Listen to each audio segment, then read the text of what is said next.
Hello friends, आज हम लोग क्लास सिक्स्थ ज्योग्राफी एनसीईआरटी का India's climate vegetation and wild life discuss करने वाले हैं। सबसे पहले वेदर क्या होता है? तो जो डे टू डे चेंजेस होते हैं एटमॉस्फेयर में उसे वेदर कहते हैं।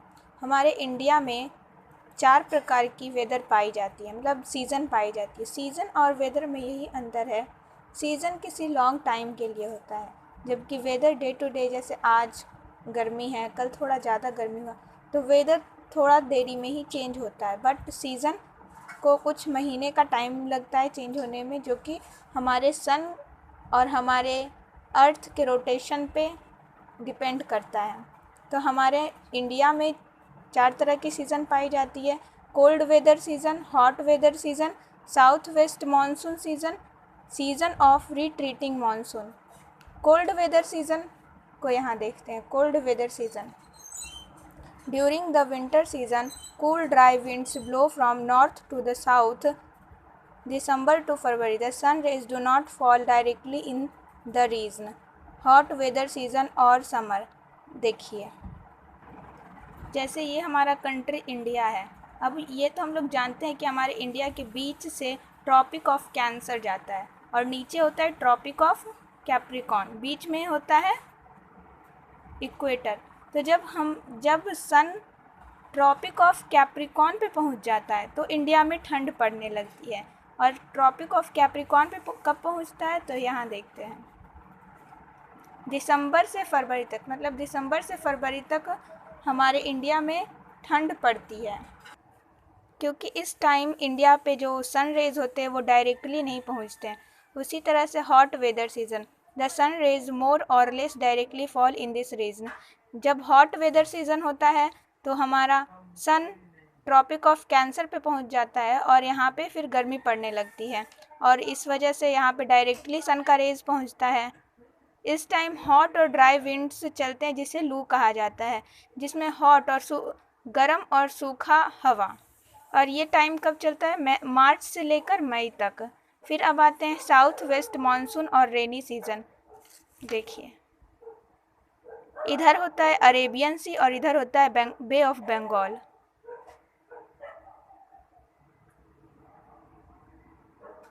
इधर हो गया अरेबियन सी और इधर हो गया बे ऑफ बंगाल।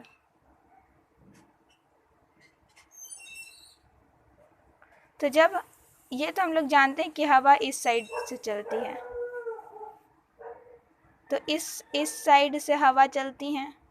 इस साइड से जब हवा जाती हैं तो यहाँ पे मतलब अरेबियन सी और यहाँ बे ऑफ बंगाल से होती हुई जाती हैं इंडिया पे, जिसकी वजह से जो विंड होती हैं, जो मानसून विंड होती हैं, वो क्लाउड में वाटर भी स्टोर कर लेती हैं और जो कि हमारे इंडिया पे बारिश का कारण होता है।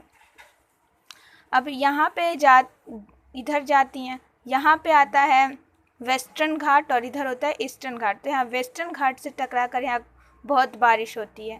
फिर इसी तरह से मतलब बारिश का ये खेल होता है।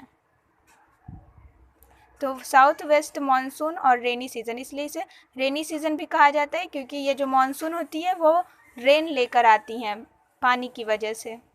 The winds blow from Arabian sea and bay of Bengal towards the land, जो कि जून से सितंबर तक होता है। जून से सितंबर तक रेनी सीज़न माना जाता है इंडिया में।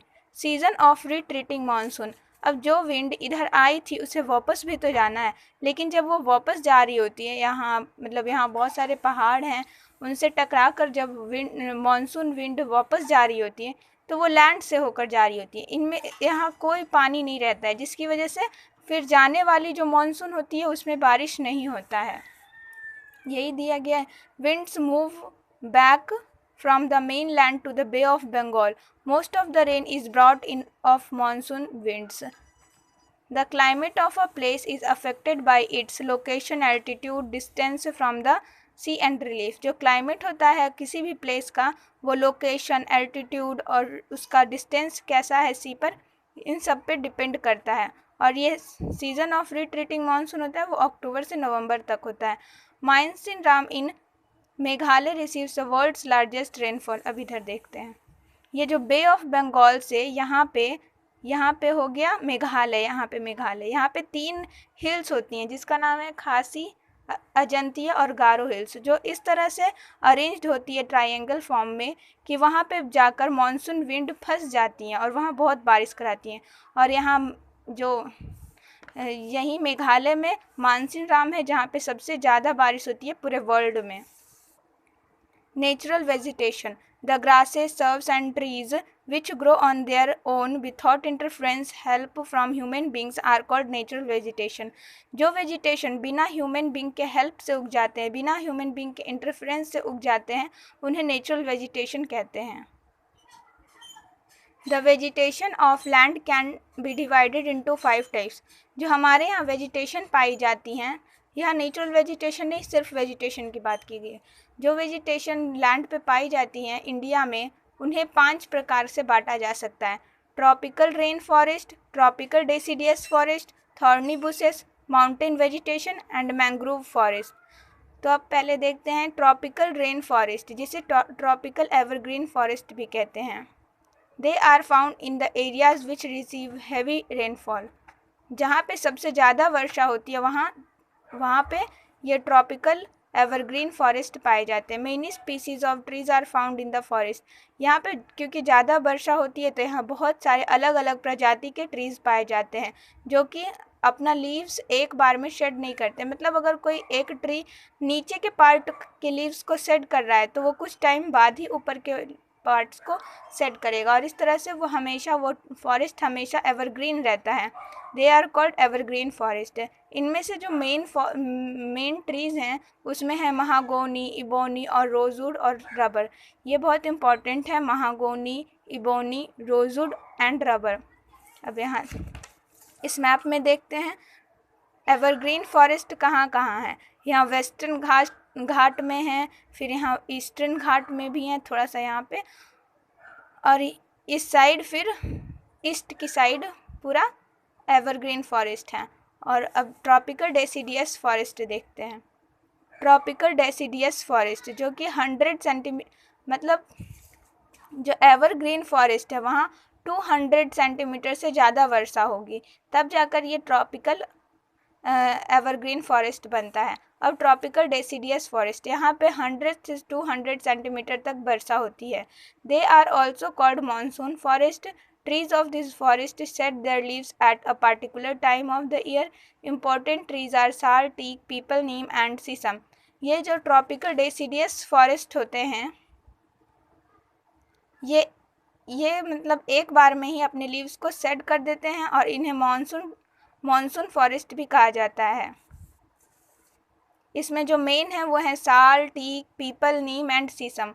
थॉर्नी बुशेस, यहाँ 70 सेंटीमीटर से कम वर्षा होती है। They are found in dry areas of the country. The leaves are in the form of species to reduce the loss of water.